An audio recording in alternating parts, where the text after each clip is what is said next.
Alright, so in these examples I'm going to show you how the problems from 2.2 in college algebra can be done quite easily on the calculator as long as they're giving you a number for the replacement. Now when I get a variable with a number or just a variable, I'm not able to put them into the calculator and you'll have to do them by hand. So I just want to focus on the ones I can use a calculator for.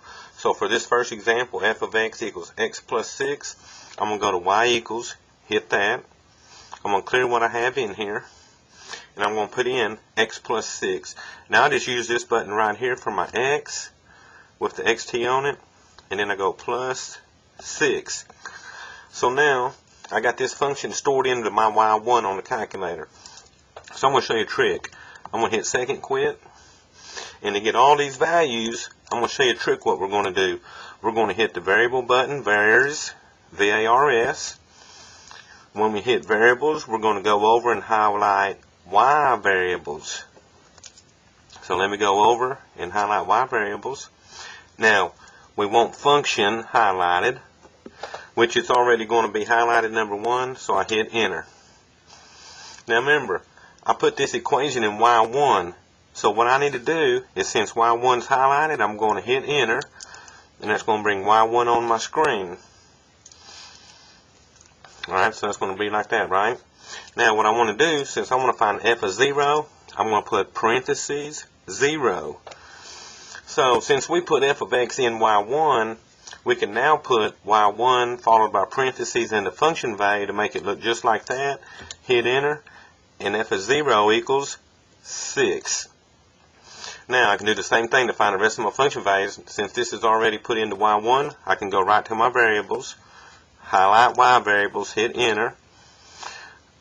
I'm on y1, so I hit enter, and this time in parentheses I got a -3. Close my parentheses, hit enter, and I get +3.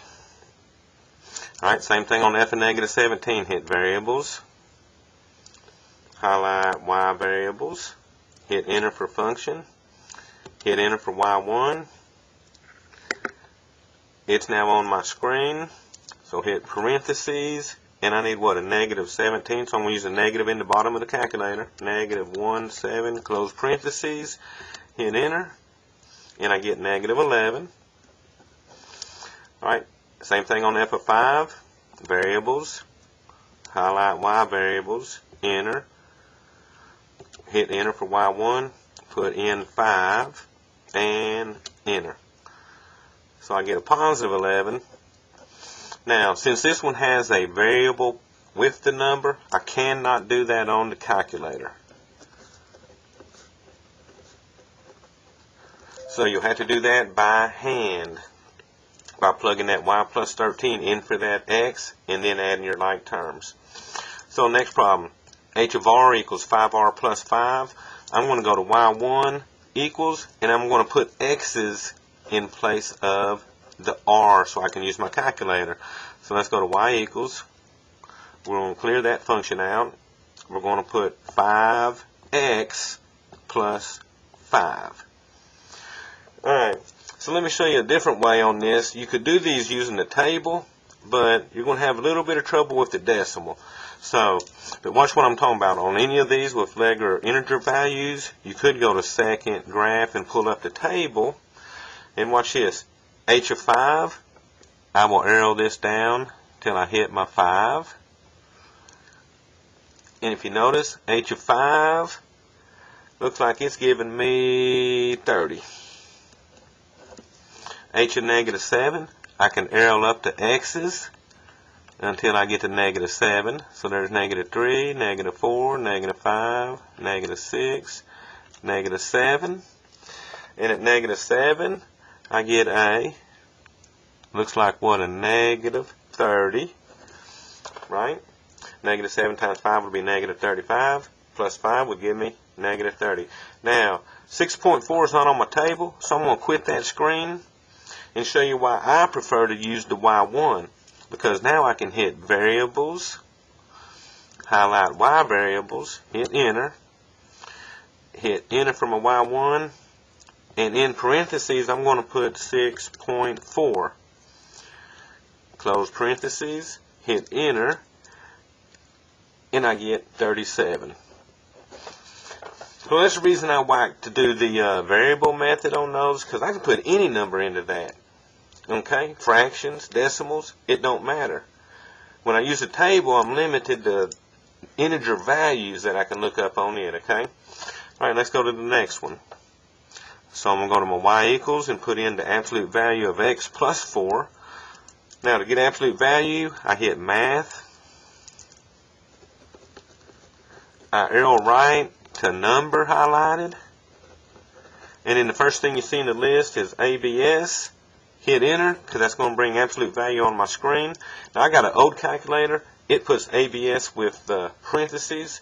Newer calculators, it's going to put the bars that you use. Now, inside the parentheses is an X, so I'm going to hit X and then close my parentheses. So it looks like that, okay? You got to close the parentheses. Now on the newer calculators, you would put an X inside the parentheses and then arrow out to get outside of them bars, okay? Now at the end it has what, a plus 4, so I add my plus 4, and then I'm going to quit that screen again because I prefer to use the Y1 through the variables method. So now that I got absolute value x plus 4 in my calculator, I'm going to go to variables, highlight Y variables, hit enter, enter on Y1, and I've got to find f of 0, so I put a 0 in, close parentheses. Whoops, I better add my parentheses on that other side, y'all. So parentheses, 0, parenthesis. Now hit enter. I get 4. Right, absolute value of 0 is 0. 0 plus 4 is 4. Now let's put a 4 in there. So variables, y variables, enter, enter.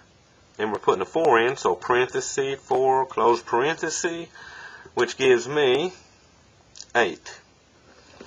Now remember, since this one has a variable, I cannot do on the calculator. And actually on that one, when you put an a minus 4 into them parentheses, and then add the 4, you're not going to be able to do nothing to that, because what's going to happen, if this value came up negative in here, we would lose our sign and then add that to the 4, which would make this not work out. Okay, so just remember, it does not work for all values of a on that, so you just cannot simplify it. Alright, let's try this one.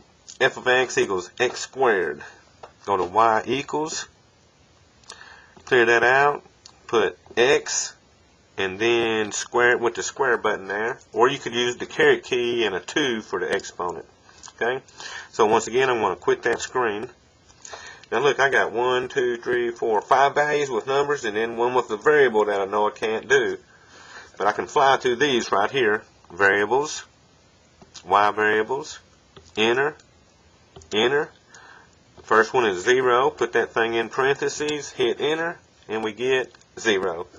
Well, that sounds good. 0 squared is 0. Alright, variables, y variables, enter, enter. Put in a -1, hit enter, and we should get a +1, because -1 times -1 is positive. Alright, put in a 4, variables, y variables, enter, enter. In parentheses, I'm going to put my 4, hit enter, and I get 16. Alright, next we got a 7, so variables, y variables, function, enter, put in 7, and then 7 times 7 is 49. So hopefully you don't actually need the calculator on all of these, but it does give you practice using this method.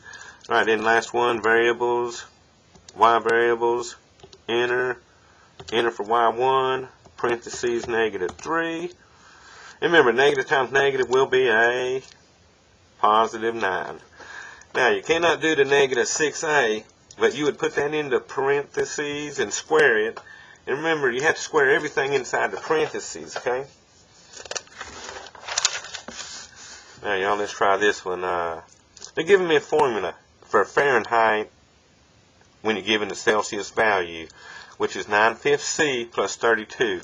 Now, when I put this in my calculator, I'm actually going to use an x, so I'm going to do 9 divided by 5, x plus 32. And then, like I said earlier, I'm going to quit my screen, because now it's all stored in y1. I can hit variables, y variables, enter, enter, and I want negative 25 in my parentheses, because that's the value they're giving me. And f of a negative 25 is going to equal negative 13. So that means negative 13 degrees Celsius is equal to a negative 13 Fahrenheit is equal to a negative 25 Celsius.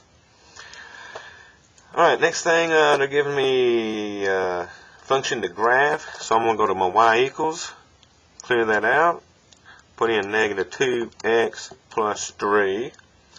Now that that's stored, now they want me to fill out a table with these integers, so I can go really quick to the actual table by hitting second graph and going to negative 2, 0, and 2 on these y values, on these x's.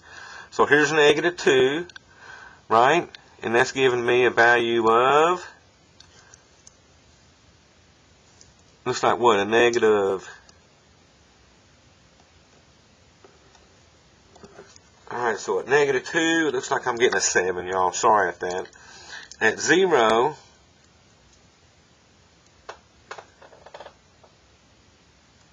we're getting a 3. And then at positive 2, let me arrow down one more.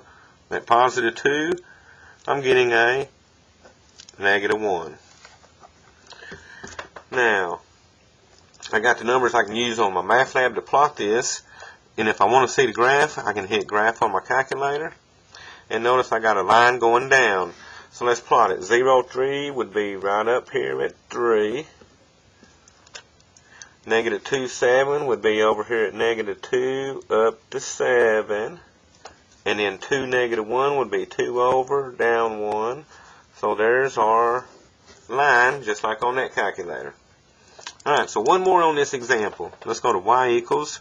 Clear that out and put in negative. You got to use the negative in the parentheses. You cannot start an equation with the minus sign.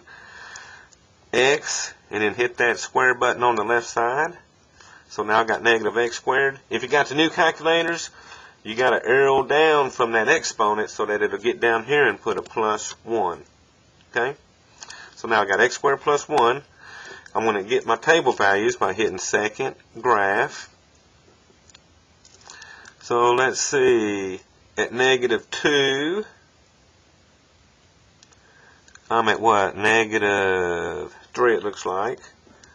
At negative 1, I'm at 0. At 0, I'm at 1. At 1, I'm at 0. And then at positive 2, I'm at negative 3. So if you want to get an idea of what that looks like, hit your graph button. And remember, x squared graphs give us what we call a parabola. Okay, so when you plot these in MATLAB, that parabola is going to have 3 dots on it. When you plot it, you got to plot the minimum or maximum point first if it's like that, which will be the point that's in the middle of all that symmetry you got. Notice on each side of the 1 is a 0, then negative 3's. That means it's symmetric at that point. So 0, 1 would be the first point you would have to plot in the MATLAB. So 0, 1 would be right there. Then I could plot negative 1, 0, which will be negative 1, 0. I could plot 1, 0, which would be 1, 0. Now, when you plot that last point on MATLAB, it's automatically going to draw your parabola. Okay? Now, by hand, you could still go, what, negative 2 down to negative 3, get that on there, and then go to 2, negative 3, and put that point on there, okay? But I just wanted y'all to see that this calculator, if you're given numbers, any of these where you're given numbers, you can find f of x really quick by using the variable key. Alright, good luck, y'all.